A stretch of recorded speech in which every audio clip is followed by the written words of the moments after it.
Susulyakan natin ang UP Diliman dahil holiday today. It's Chinese New Year. Okay. Okay, tingnan natin ang iikot lang tayo sa UP. Mag-walk lang tayo. Okay, let's go.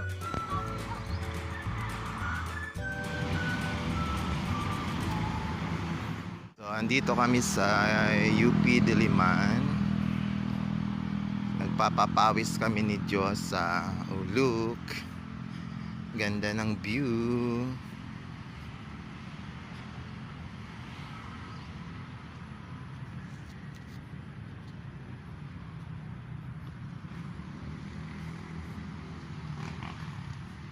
So, ang dami talang naglalakad dito. Lalo ngayon holiday.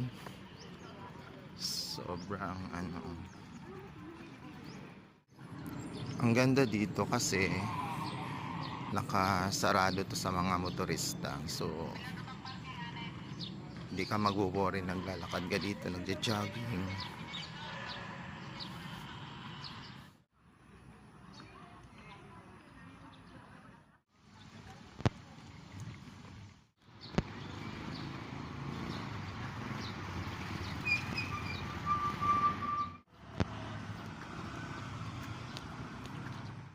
Ayan, dito banda oh.